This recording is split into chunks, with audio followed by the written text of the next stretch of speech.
Akhir ini banyak terjadi kasus orang tua khususnya ibu yang kemudian tega menganiaya hingga membunuh anak darah daging sendiri. Selain faktor ekonomi yang disebut-sebut menjadi motif di beberapa kasus, kita harus ingat bahwa ada juga yang namanya baby blue syndrome yang kemudian banyak mempengaruhi orang tua, khususnya para ibu setelah melahirkan. Kita akan membahasnya dengan psikolog anak, remaja, dan keluarga Novita Tandri. Selamat siang, Mbak Novita. Semoga sehat di sana ya. Terima kasih sudah bergabung bersama kami di Berita Satu Siang. Mbak Novita, menanggapi banyak kasus yang kita dengar akhir-akhir ini, apakah itu kasus pembunuhan bayi dan juga balita, kemudian yang kemarin juga ada seorang ibu yang kemudian terjun ke sungai, dibawa anaknya, bayinya baru berusia 2 bulan. Bagaimana menyikapi ini? Di pengantar tadi saya sebutkan ada baby blue syndrome. Apakah ini mungkin sebagian besar kasus didapati bahwa karena baby blue syndrome ini? Baik Mbak Pat, jadi kalau bicara tentang baby blue syndrome, ini terjadi biasanya kepada ibu yang baru saja melahirkan, yang terjadi biasanya dalam masa kehamilan. Jadi bagaimana hormonal yang berubah, itu bisa membuat ibu yang belum atau tidak mempersiapkan diri untuk menghadapi kehamilan dan kelahiran, baby blues ini bisa terjadi. Yang kedua, dukungan dari support system. Jadi bicara pasangan, bicara orang tua, bicara dengan teman di mana ibu mempersiapkan kehamilan dan kelahiran ini tidak didapatkan secara optimal. Baby blues juga ini harus mendapatkan diagnosa dari profesional, Mbak. Karena terkadang baby blues itu dianggap sebagai sesuatu yang pasti terjadi kepada ibu yang baru melahirkan. Tidak semua mengalami baby blues syndrome. Itu yang mau saya katakan.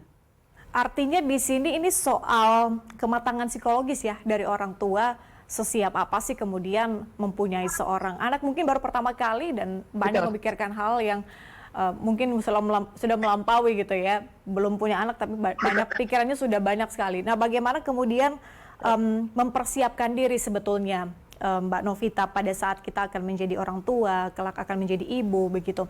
Mempersiapkan secara psikologis seperti apa yang perlu kita siapkan? Baik, yang pertama mungkin saya suka sekali dengan satu ungkapan yang mengatakan bahwa berkembang baik dulu sebelum berkembang biak.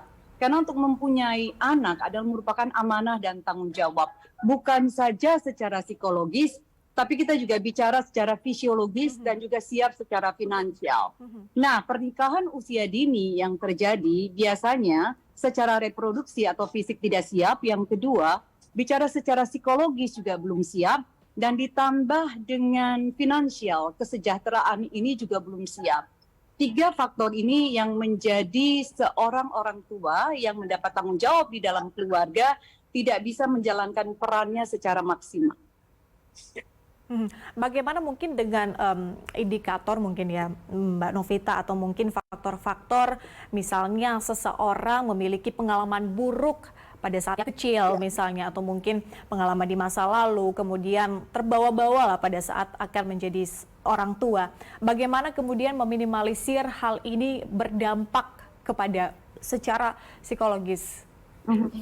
Ya, menikah itu merupakan satu komitmen luar biasa. Apalagi kalau di dalam pernikahan tersebut kita punya komitmen untuk mempunyai anak. Bagaimana mempersiapkan diri untuk bisa memahami bahwa menjadi orang tua itu adalah tugas mungkin pekerjaan yang paling sulit yang pernah Tuhan berikan ke dalam hidup kita, tetapi paradoksnya menjadi pekerjaan yang begitu kita cintai. Jadi memang benar-benar diperlukan ilmu parenting, Mbak Patricia. Bagaimana ilmu parenting ini harus dikuasai oleh seorang calon orang tua sehingga mereka punya ilmu, pengetahuan, pemahaman yang cukup baik untuk bisa diterapkan kepada anak-anaknya. Kalau punya pengalaman yang buruk di masa kecil, punya traumatik di masa kecil, ini yang harus dibereskan terlebih dahulu, sehingga ini tidak menjadi satu lingkaran setan yang akhirnya turun-temurun, yang juga biasanya ini diwariskan kalau mendapat perlakuan buruk, mendapatkan trauma di masa kecil, dan kalau tidak belajar bagaimana punya ilmu parenting, nah ini yang biasanya akan diwariskan dan akhirnya anak ke anak, ke cucu, dan keturunan berikutnya mendapatkan ilmu parenting yang kurang tepat, Mbak Pet. Jadi ilmu parenting ini bisa kita dapatkan dari mana sih, Mbak Novita? Sangat banyak sekali, Mbak. Sekarang kalau kita lihat ya, dengan adanya sosial media, dengan adanya Google, dengan adanya YouTube, kita bisa, atau dengan adanya e-book tentang ilmu-ilmu parenting bisa didapatkan. Cuman mungkin kalau bisa, ini peran pemerintah supaya bukan saja menerapkan undang-undang pernikahan anak yang sudah baik sekali sejak zaman Ibu Yohana Yembise, Kemen PPA saat itu, dengan membatasi usia pernikahan dini biar bisa semakin rendah, yaitu 19 tahun untuk laki-laki dan perempuan. Ini sudah sangat baik. Tapi kalau bisa, ilmu parenting itu diajarkan sebagai bekal. Jadi bukan hanya saja dia siap secara psikologis, tadi secara reproduksi fisiologis, tetapi juga mereka punya ilmu ini. Karena dunia berubah, teknologi berubah, parenting style juga shifting. Jadi ilmu parenting itu terus berkembang sesuai dengan perkembangan zaman, Mbak. Nah, ilmu yang kita punya dulu, ilmu di mana teknologinya ada kulkas, televisi. Sekarang adalah dunia di mana 4.0, masuk 5.0, revolusi industri. Jadi tekniknya, polanya juga berubah. Dan ini kalau tidak disadari, tidak disikapi dengan serius, orang tua akan kehilangan anak-anak ini, dan bonus demografi yang tadinya akan menjadi bonus malah nanti bisa menjadi bukan bonus, malah menjadi ancaman buat bangsa kita ini.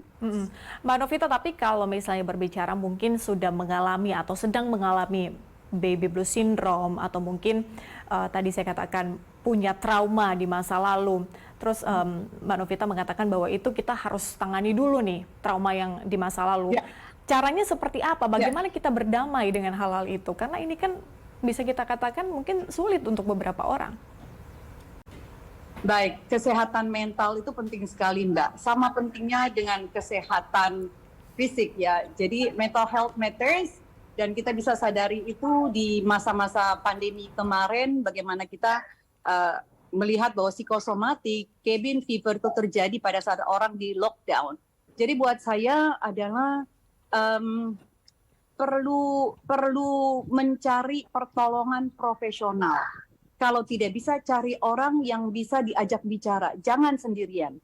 Jangan sendirian meminta pertolongan, dan ada hotline dari Kemenkes juga. Mungkin nanti bisa ditampilkan. Saya lupa saat ini hotline-nya. Yang bisa dihubungi, dan biasanya orang-orang yang mengangkat telepon ini di hotline-nya adalah orang-orang yang sudah di-training, dilatih. Mungkin bukan psikolog atau psikiater yang mengangkat telepon, tapi paling tidak dia didengar. Baik, intinya adalah kalau sudah merasakan baby blue syndrome atau mungkin memiliki trauma di masa lalu, akan lebih baik dan mungkin sangat baik apabila kemudian berdamai dengan itu, mencari pertolongan dan tidak melakukan itu sendiri ya, mencari teman untuk berbagi atau mungkin bercerita terkait dengan masalah yang sedang dihadapi. Novita Tandri, psikolog anak, remaja dan keluarga. Terima kasih Mbak Novita sudah bergabung di Berita Satu Siang. Kita jumpa di lain kesempatan. Selamat siang.